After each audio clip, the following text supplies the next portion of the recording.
Good evening and welcome to Wisdom Walk here on my YouTube live stream. And in just a couple of seconds, I will be, couple of minutes, not seconds, but a couple of minutes, I'll also be broadcasting live through Blog Talk Radio, and my platform is Black Hole Radio. I was really thinking about how to approach this topic that I'm going to be doing tonight, which is about being your authentic self. And my mind just kind of went into a lot of different ways. And I had a bad upper respiratory infection this week that hit me Tuesday night, and then by Wednesday I was just like so out of it. So I've had a lot of time to really rest as I'm taking my good medicines and you know get myself focused on it, because talking about the authentic self is not a simple topic. There's an intellectual component to it. What does it mean to be authentic, to be self actualized? But there's also a physical or a behavioral component to it, because you're not going to know if you're really authentic unless you're in relationship to another human being, right? Because it's like you can't see yourself, when you're talking, but the other person is seeing you, and through them you can learn about, okay, what's going on here. And then there's also a spiritual component to it. How does authenticity relate to spirituality? So I was like, okay, I don't want this to be complicated for me. And then I realized that September had 5 weeks of broadcasting opportunities. So I'm spreading it out, and I'm taking it apart, and I'm taking it in patches and bunches, if you will, so that it can be easily understood and shared. And also, because there's 5 weeks, on the fifth week, I will actually do some movie talk, which I really love, being a movie buff that I am. I already know one of the movies that I want to talk, but I'll probably come up with at least two more, maybe three more, that I think really help to illustrate a lot of this theme and then the subtitles under it. So thank you so much for being here and watching, whether you're watching it live right now. I see that I got two people on the line. Hi, how you doing tonight? And or whether you get a chance to see it later, whenever, because it'll be archived in the YouTube. So I'm just waiting for my theme music to finish. And as you can see right here to the left of me is my book, The Wisdom Walk to Self Mastery. It's my little commercial for it. Um, again, where I spill out about the Dagro medicine wheel and its importance, not only in my life, but how it is that it served men that I work with, and how it is that it could also support you. So check it out. It is available through Amazon and Kindle. But right now, I'm going to start officially by saying, welcome, good evening to Wisdom Walk here on Black Hole Radio and my YouTube live stream, Wisdom Walk to Self Mastery. I am your host and guide, Jojopahmaria Nsoroma. And September is the second and final mineral month in this mind-blowing mineral year of clarity, confidence, and courage. Now, this September brings the energy of higher purpose to support being your authentic self. And so it's quite appropriate that my theme for this month is called The Path to Your Authentic Self. As the 21st century continues to bring disruption to all of our institutions, whether it's financial, religious, familial, or educational, excuse me, the evolutionary impulse of the universe is demanding that we let go of doing and being that which is not in alignment with our higher purpose. So, through 5 radio broadcasts and YouTube live streams, I'll provide wisdom and insights for you on the inner journey to becoming your authentic self. Tonight, I present part one, which I call Stepping Onto the Path. But first, for those of you who may be listening in or watching for the first time, let me give you a brief overview about Wisdom Walk. It is a personal development resource for your mind, body, and soul. My ministry is any pain that is not transformed will be transferred. So, the initial goal of my shows and the essential goal of my shows is to support you in learning how to recognize and release any and all pain that is blocking your fulfillment in life, or what I like to call having your happy endings in life. Every Sunday night at 5 p.m. Pacific Time, 8 p.m. Eastern, I broadcast live both on Black Hole Radio and my YouTube channel, Wisdom Walk to Self Mastery. Unless I'm on hiatus, or I could have been still no throat or not enough throat to be broadcasting after that upper respiratory infection I had. Or again, something unexpected happens because I really do live in an earthquake zone. But if for some reason you can't access this program over the internet to either listen or watch, you can always listen to this live broadcast at this phone number. It's area code 563-999-3089. Again, that's 563-999-5089. Now, I only have an hour worth of time, which I use to spill out my spiritual wisdom and insights. So I don't usually have time for question and answers, but I do have a website, and I encourage you, if you have a question or you want to even make a comment, to go to my website to do that. It is www.wisdomwalk2selfmastery.com. And of course, you can also leave comments in the box below my in the comments section below this YouTube video. But right now, I invite you to sit or lay back and join me for an exploration of the inner landscape where we can connect to our souls and learn and discover the true treasure of being human.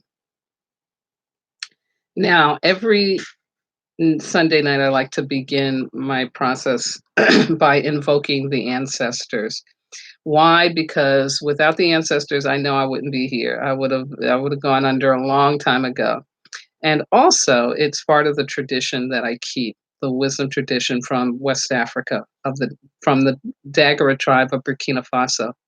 And my teachers, Malidoma Some and Sobonfu Some, were so adamant and so authentic in their ability to demonstrate that invocation of the ancestors and calling on them instead of trying to think that you're supposed to know and figure everything out on your own.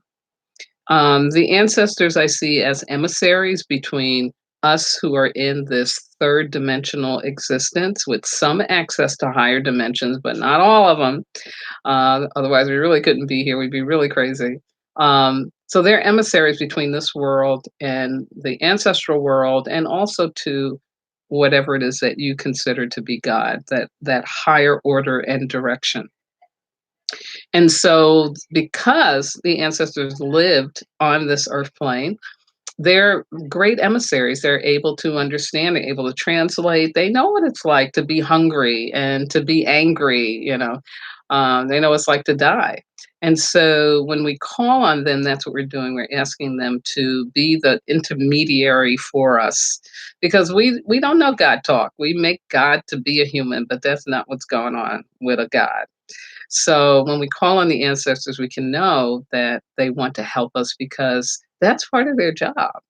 They live for that. They live to be called on and to be asked for help.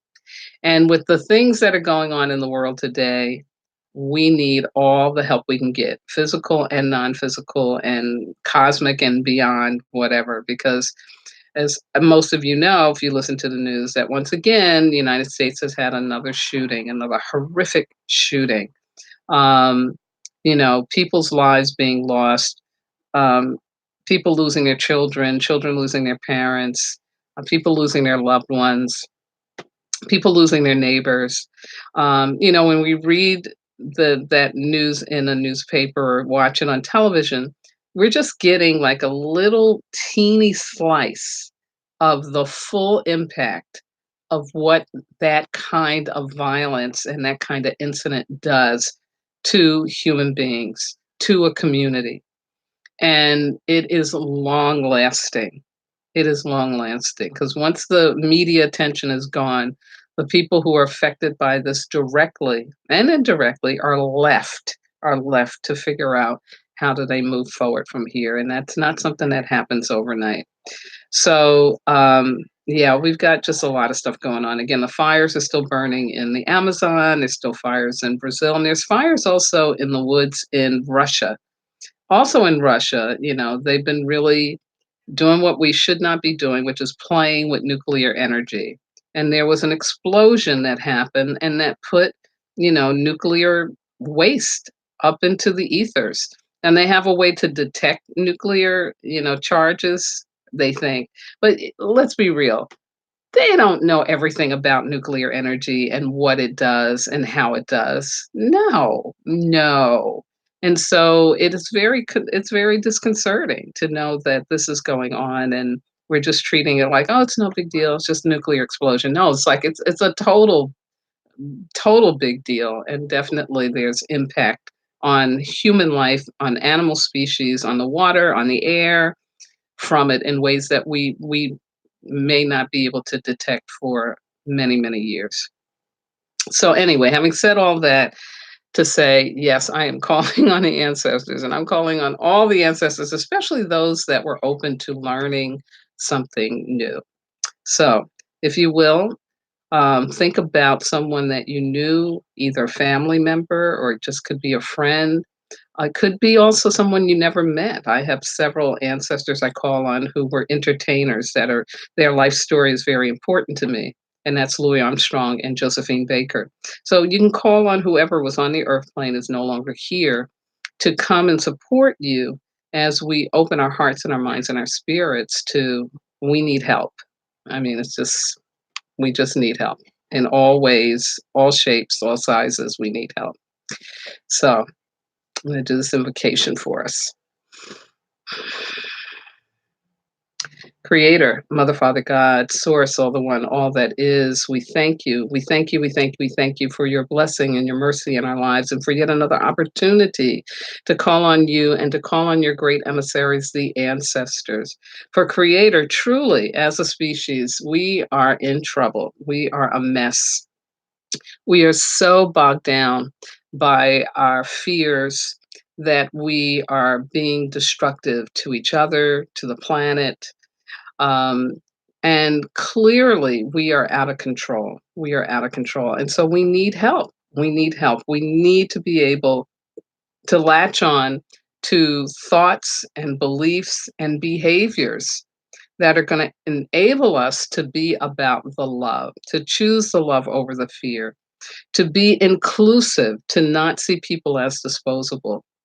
All of these things that are going on the planet right now, I know are to raise our consciousness, to get us to be uncomfortable so that we will choose to do something more loving. And so, Creator, give us the strength, the courage, the wisdom, the patience, the ideas, the belief, and most importantly, the heart, the soul, and the courage to really, really figure this out with the help of the ancestors. And so, ancestors, ancestors, ancestors, we're calling on you.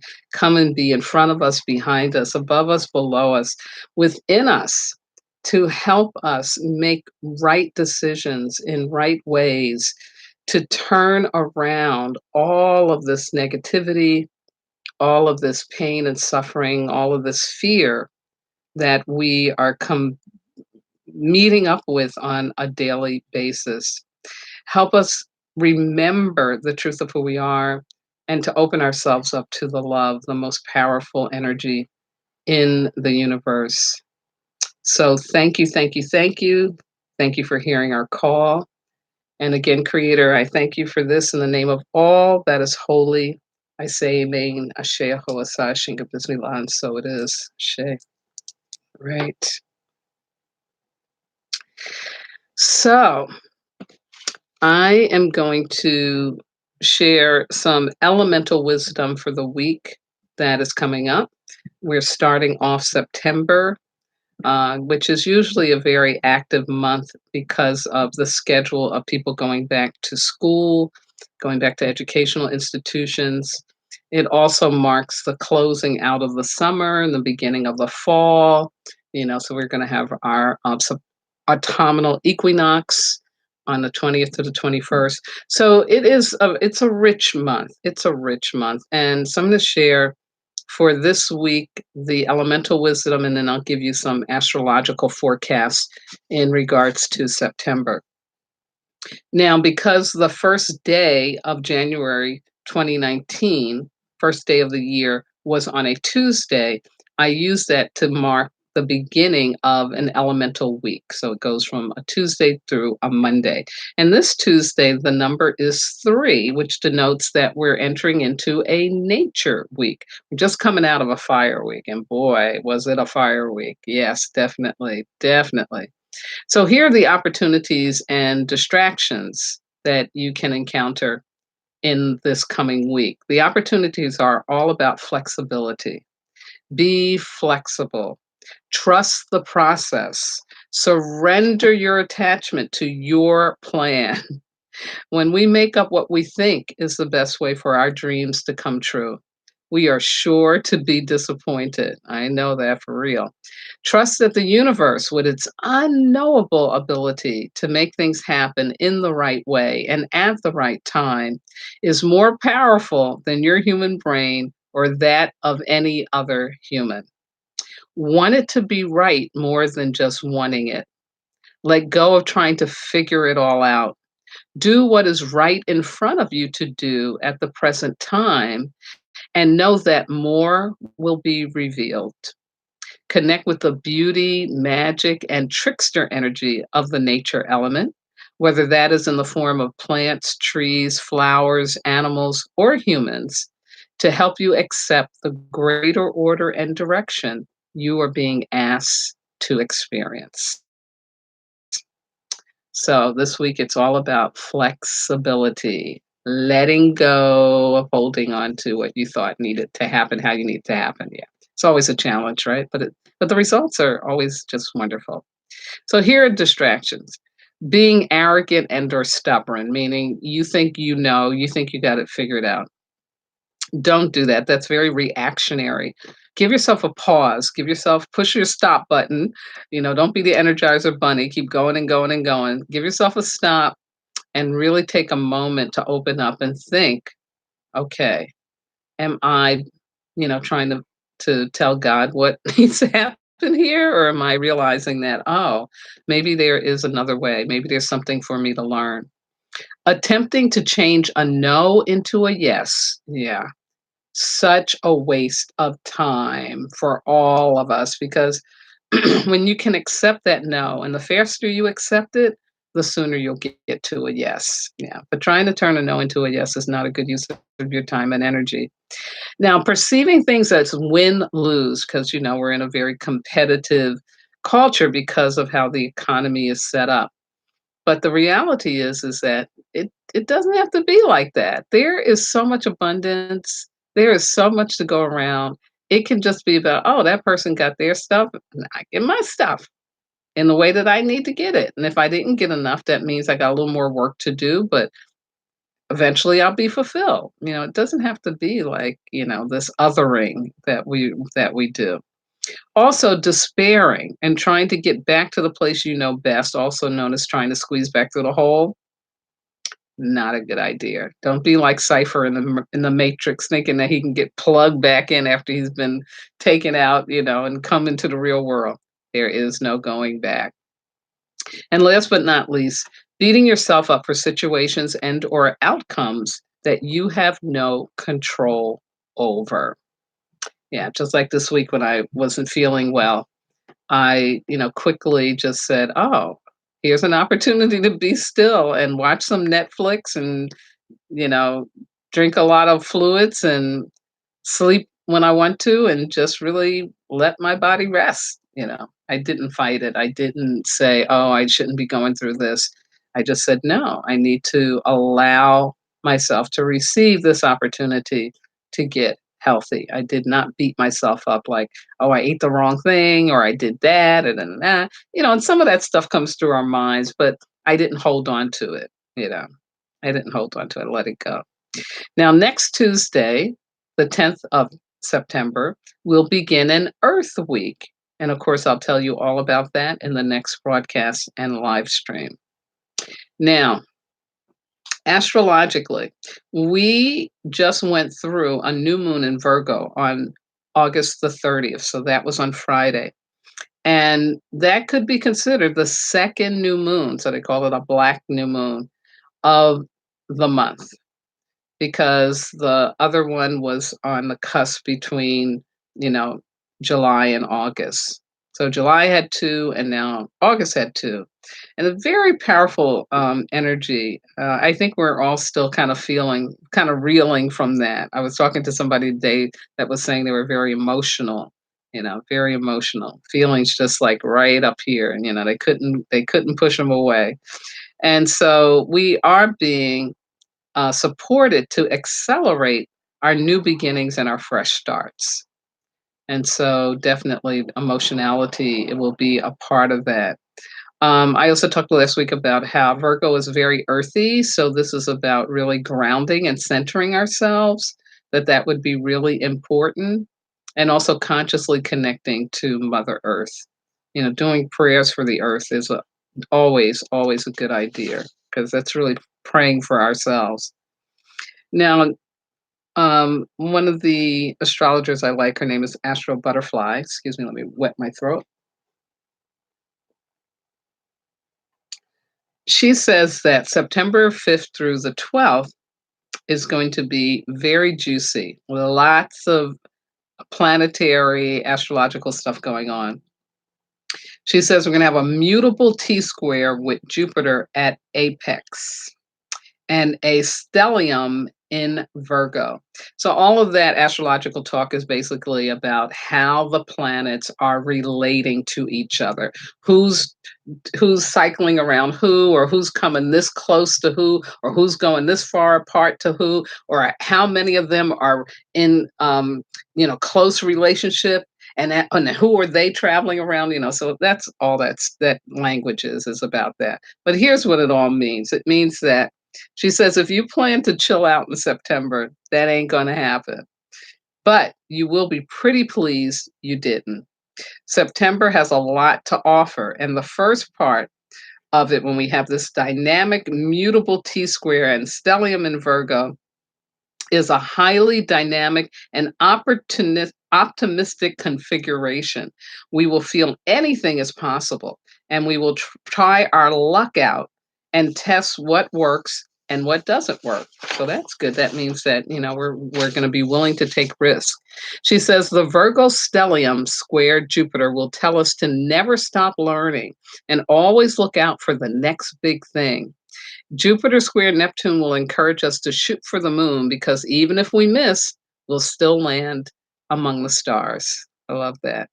She also talks about there are going to be 4 personal planets in Virgo, and that basically this means that, again, we're being supported in taking risk, even if they look like they're crazy, she says. But she says, know that they're really calculated risks. So these will be things that we've been thinking about, feeling, being called to.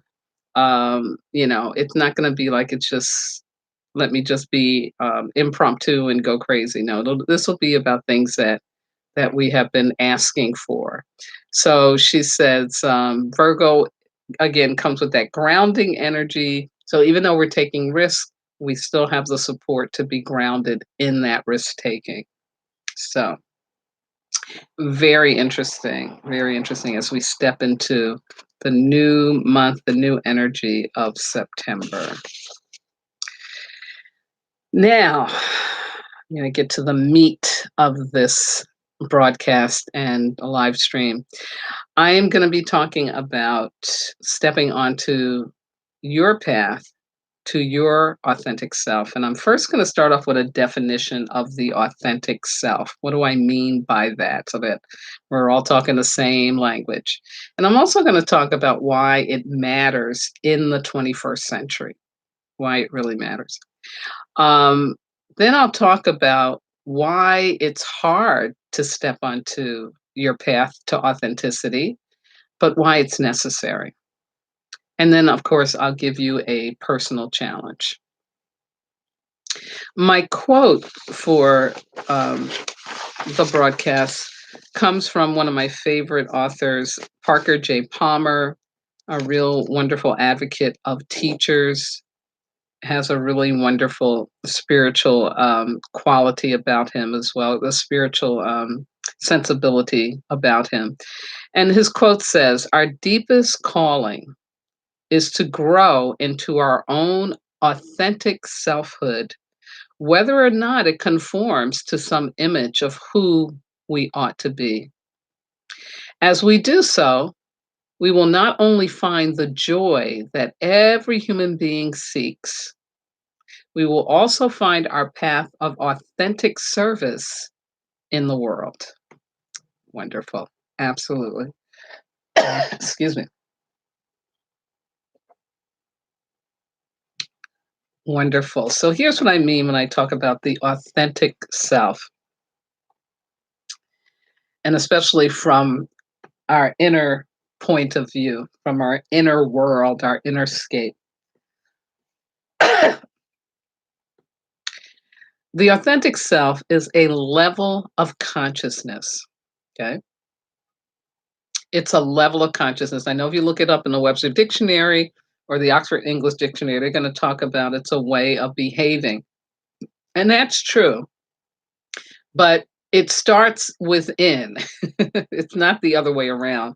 So your authenticity comes from within, and it is a level of consciousness, a higher level of consciousness where you are willing and able to be present to the existence of your soul. I'll repeat that.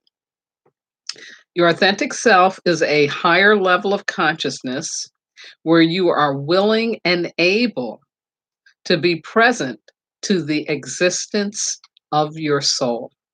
Okay. Now, this is usually something we think about when we think about people like Jesus Christ or Muhammad or Buddha or the prophets from the Old Testament or even a Mahatma Gandhi, Martin Luther King when he's given his final speech, "I've been to the mountaintop." You know, this is kind of what we think about when we are able to have this consciousness and be present to our soul.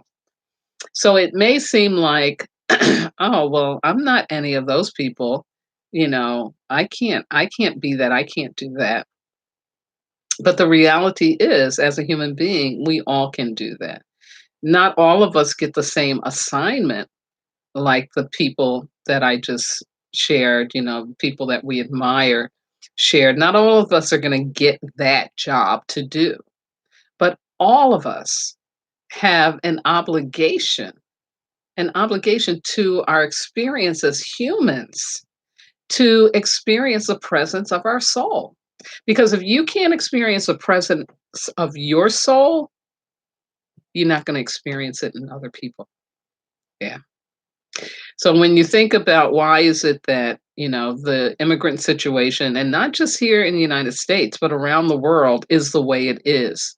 Why are people so threatened by people who like lost their home or are finding it intolerable and unsafe to stay in a community or a country because of their human rights, because of violence? Like, why should they then be treated like there's something wrong with them, like they're doing something wrong, right?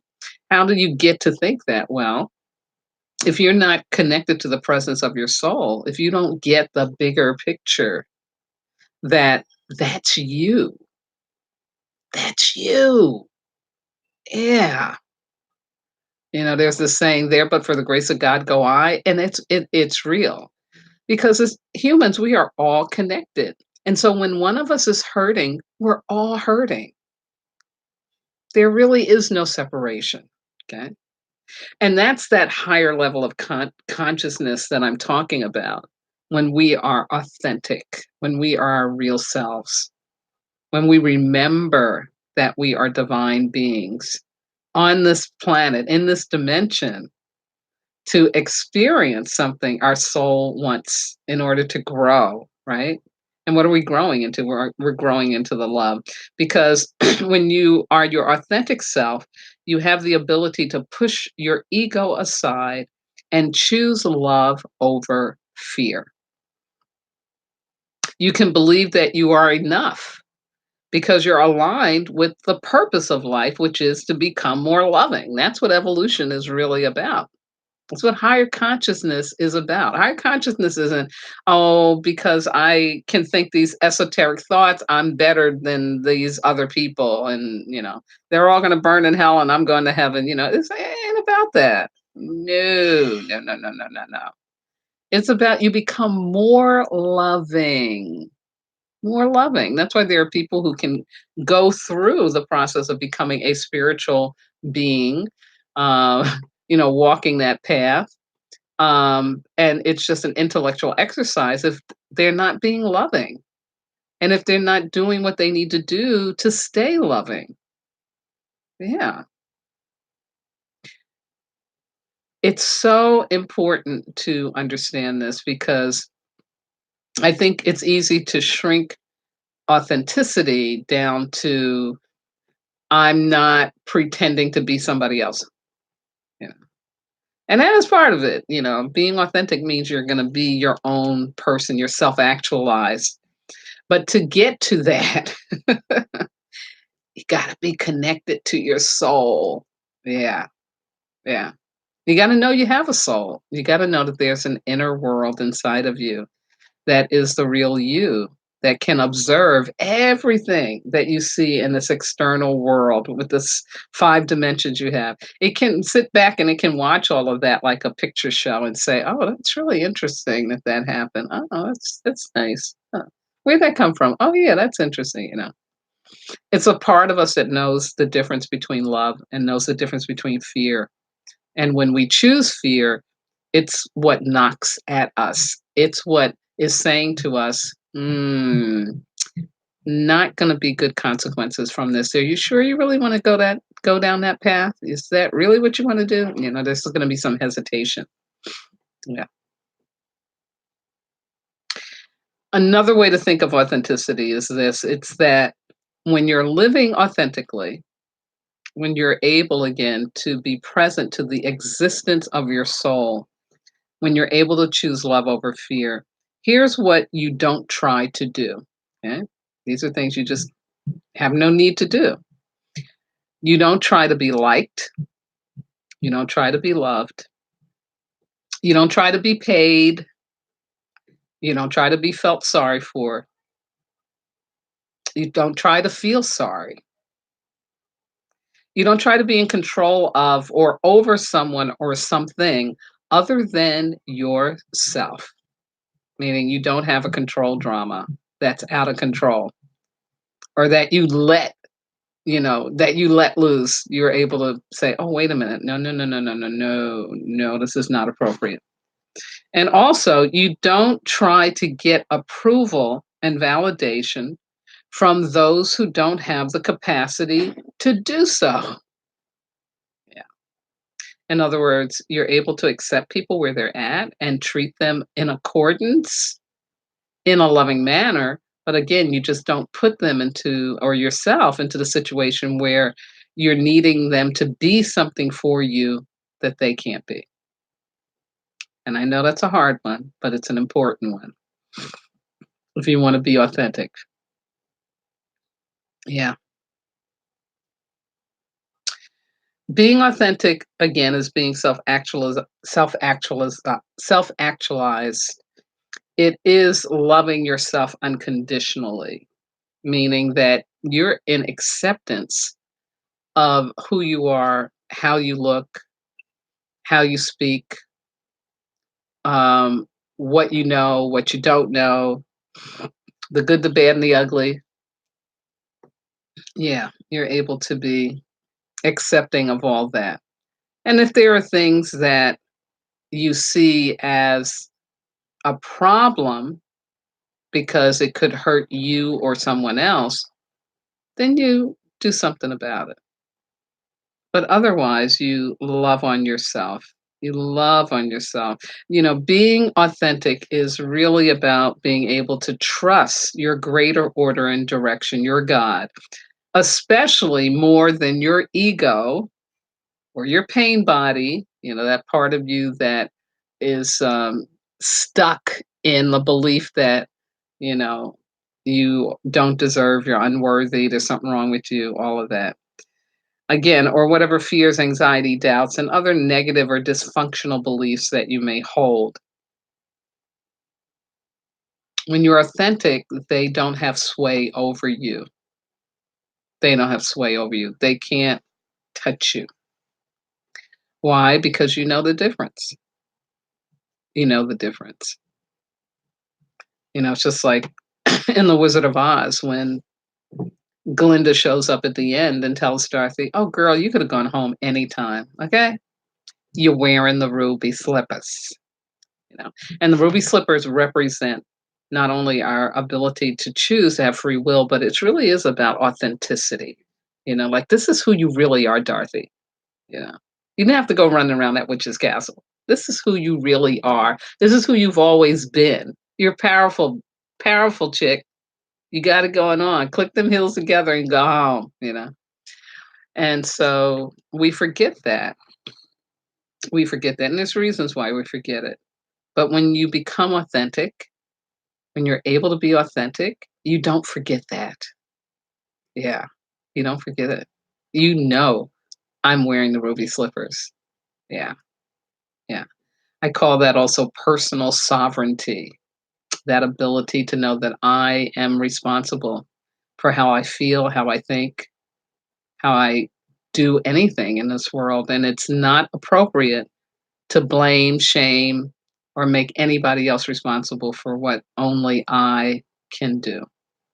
Yeah. Yeah.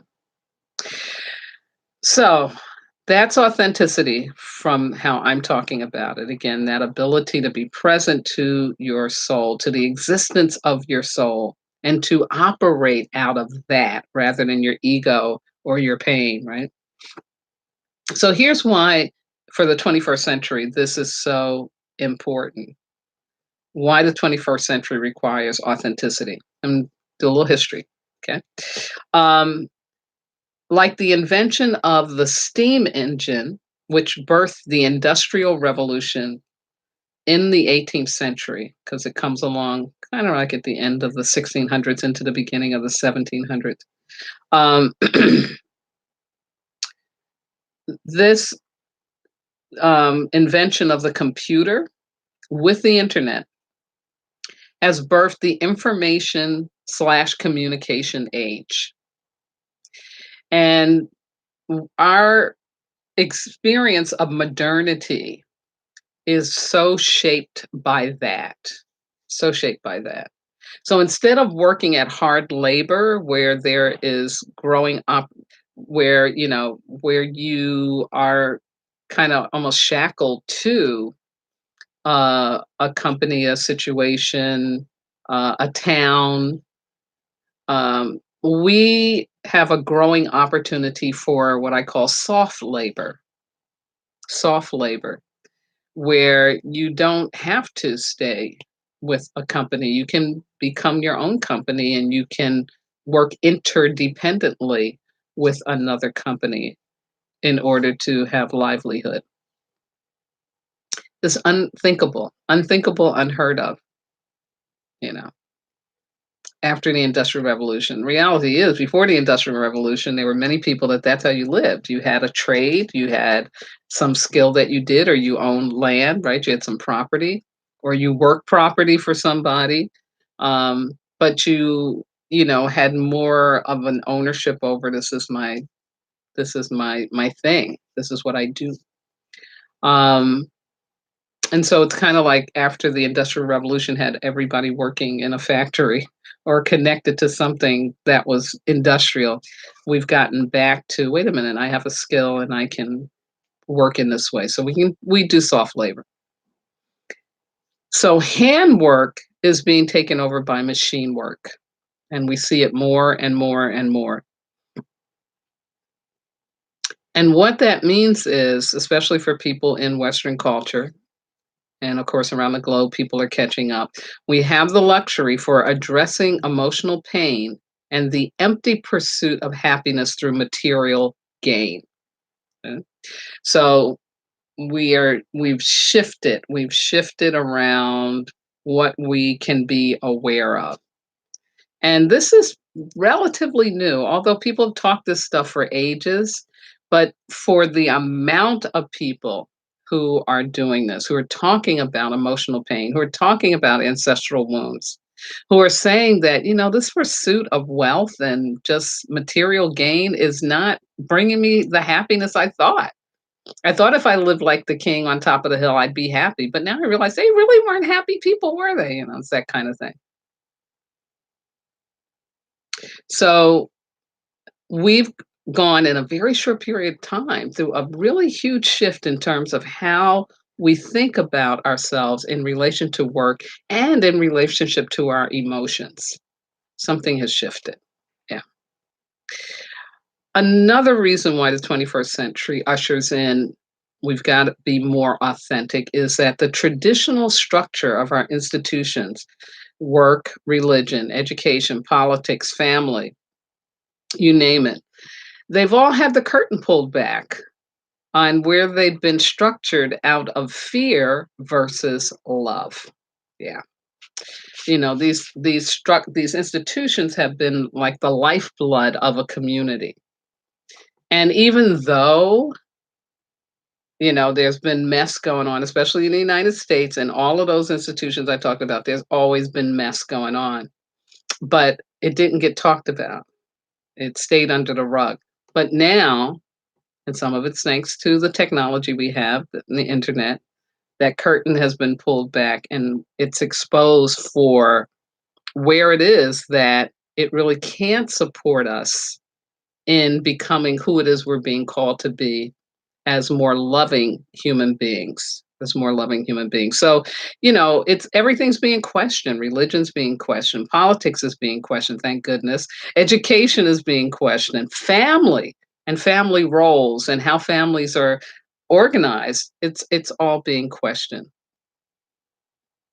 and being reworked in order to serve the shift from a life of survival only to a life of having meaning, purpose, and comfort. Yeah, comfort.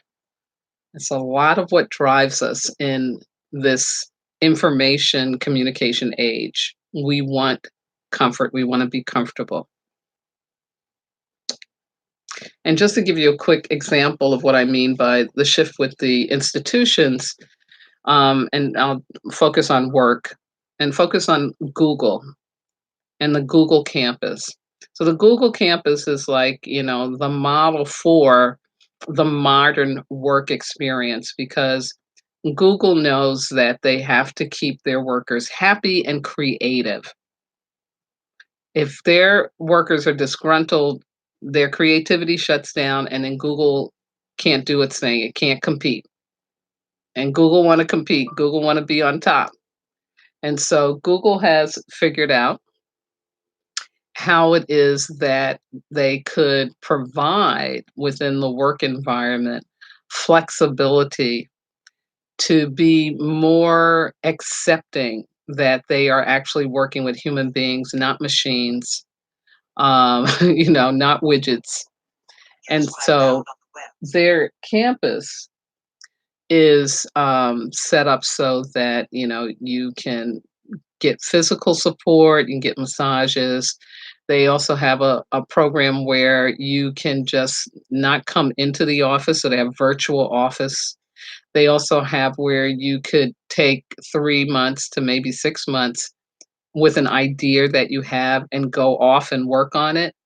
And of course, it will belong to them, but it's just giving people an opportunity for creative expression in different ways. So in other words, rather than a person like say, I gotta quit, I'm gonna get my own thing, they're like, well, you know what? We wanna be in on this. We wanna, support you in your creativity. How about if we do this? It's that kind of thing. Um, and there's really odd, you can Google it and see what the workspace is like because there's really odd different kinds of workspaces. It's not the traditional cubicle thing. Um, it's very non-traditional, very different, and again, all promoting this notion of take care of yourself and be creative.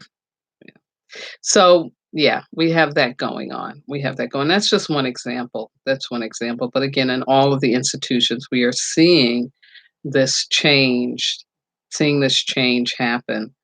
The traditional structures are not holding, they're not working for where it is that we are shifting to and where it is we've shifted from. Where it is we've shifted from. Another reason why the 21st century requires authenticity. And again, authenticity is what? Yes, it's that experience of the existence of your soul and that ability to choose love over fear. In 2012, humanity got a lift in consciousness, a shift into a higher consciousness. And it's realizing the consequences of choosing fear over love. We are realizing the destructive impact of human greed on humans and on planet Earth. Like it's in our face, even though there's a lot of denial. Oh, there's no such thing as climate change. No, there is. It's part of what happens on the earth, but we are becoming really much more aware. Our old dysfunctional beliefs are being illuminated so that we can get into alignment with this evolutionary impulse of the universe. Got to be authentic to achieve that. You're into a higher consciousness that's saying, look, you can't cut down all the forests, all the trees in a forest. You can't get rid of the Amazon. It's like, no, you can't do that so that you can have a farm. You got to come up with a different way. You got to come up with something alternative because, yeah, you just can't do that. So, we're shifting. We're not totally there, but we definitely are shifting. I could go on and talk about the impact of Einstein's theory of relativity in the 21st century, in the 20th century, and how it carried over to the 21st century, about the impact of quantum physics, rap music, and the Beatles. But you get the picture. You get the picture. In a very short amount of time, since the Industrial Revolution, humans have made significant changes in how we live and experience the world. So we now have to match, we've got to match our inner selves, our inner awarenesses with all of this external stuff, all of this material wealth that we have created and that we have amassed so that we don't get totally dysfunctional and just like put ourselves out of extinction.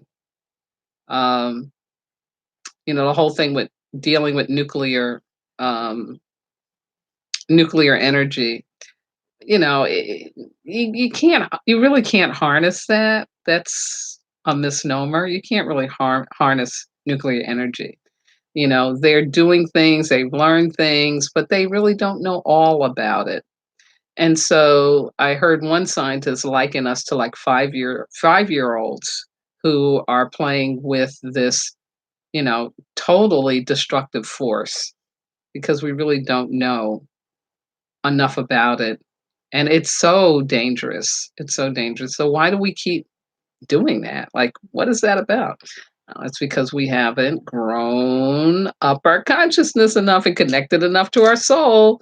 Because when you're connected to your soul, the last thing you want to do is take a chance that, you could blast everybody and every living thing off of the planet. You just wouldn't take the chance. You'd find another way. Like, wait a minute, we don't have to be doing this. We could be doing something else. Yeah.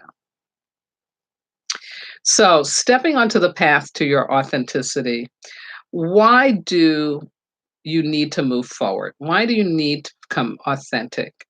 In addition to what I just talked about historically, the fact that there is a shift in an energy that is working to get you to be more authentic in your experience of yourself, of others, of your life. But why do we need to move forward? In a nutshell, because we're evolving. And that's what we're here to do. We're here to evolve to a higher level of consciousness, to be more loving and more grateful for each other and this planet. So we have to grow our ability to choose love over fear, um, and especially for the example I gave of the nuclear weaponry. It's just not okay. We could really blow ourselves up. The fire next time. Um, we really need to get it that we've got to grow. So that's one of the reasons we need to move forward. When is it time? When is it time to step onto a path to become your authentic self? No one can tell you that. But you will know clearly because you will no longer be able to keep up the pretense that everything is okay. Inside you, it's just not going to feel right. Why is it so hard to step forward onto that path to authenticity? A major reason why I believe is because we know that we can never go back to who we thought we had to be, even though we'll try it, but it won't be a happy ending. It won't be a good day. So there's something in us that knows that we're leaving something we can never go back to. So that makes it hard. Also, it's easier to be in the knowing of who you believe you are, who you thought you were to be, than to be in the not knowing and have to go out and seek and find. Yeah. And then lastly, the Twilight Masters will tempt you to stay where you're at and do self-sabotage. And who are the Twilight Masters? The Twilight Masters are just what I call the voices inside of all of us that are afraid. And the Twilight Masters are always going to show up when we're taking a risk and we're trying to do something different and we're trying to do something new. And it's almost like as soon as we say, I want to shift, I want more, I want to go up, as soon as you say that, then what happens is the Twilight Masters come out. That's their cue. Oh, time to go on stage, and they work us. They really will work you. They will give you every excuse in a book for why you need to stay stuck in your inauthentic existence. Why you don't need to connect to your soul. You don't need to do that. What are you crazy? It's that kind of thing. So those are the three main reasons I think why it's so hard for us to take that step forward. But how do we move forward anyway? Well, first of all, you can change up your perspective from one of I can't to I can and I'm being prepared. Yeah. So when you get that call, because it is a call that comes, in other words, you become discontented, you become uneasy about how you're being, how your relationships are, how your work is, what you're thinking about yourself. You'll become uneasy with that. It's not working anymore. So and you get this calling. And instead of beating yourself up, I was just sharing this with someone today. Instead of beating yourself up about, I need to do this, I need to do this, I need to move forward, I need to become who I really am, just know that you're in preparation. You're in preparation. Because just like no one can tell you when it's time, you can't even tell you when it's time. But you'll be prepared so that it will be the right time. Because when you choose to step into your authentic self, everything is going to change. Everything is going to change and it will never go back. It will never go back. So, the universe it doesn't want you to suffer. It doesn't want to destroy you. It wants to build you up. So it knows the right time to step onto that path to becoming authentic. Now, you also can realize that everything you are feeling all the fears, all the doubts, all the anxiety, and or even the anticipation, the excitement.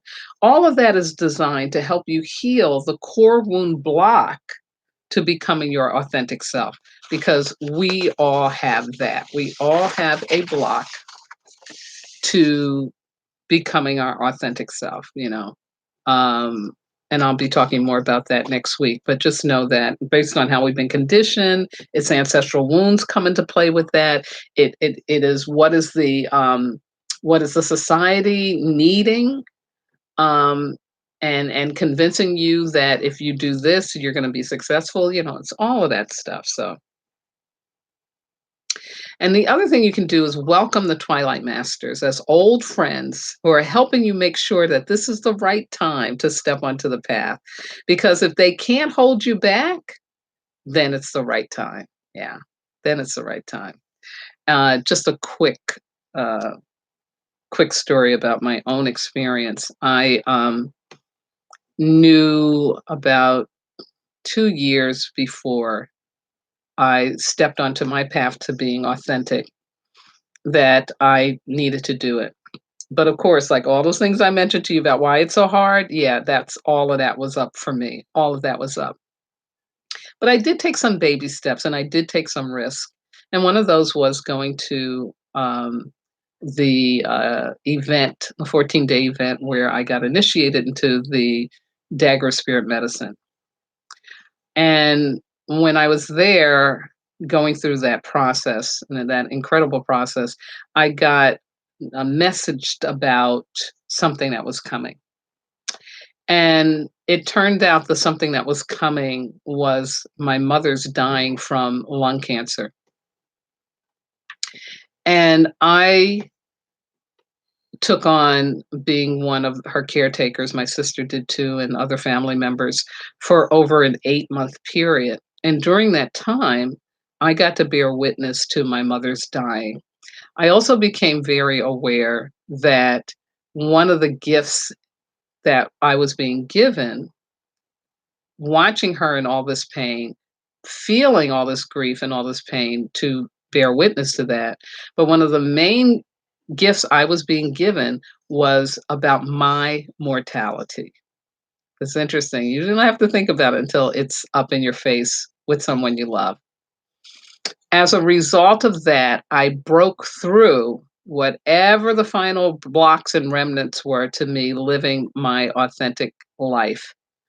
And I made a decision before she died that I acted on once she took her last breath, which is that I was going to leave the job I was doing. I would give them 8 months to get somebody else and to get it figured out.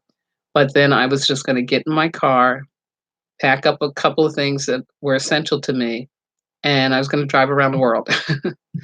And I actually got on the road and became a nomad for about 6.5 years in search of my authentic self.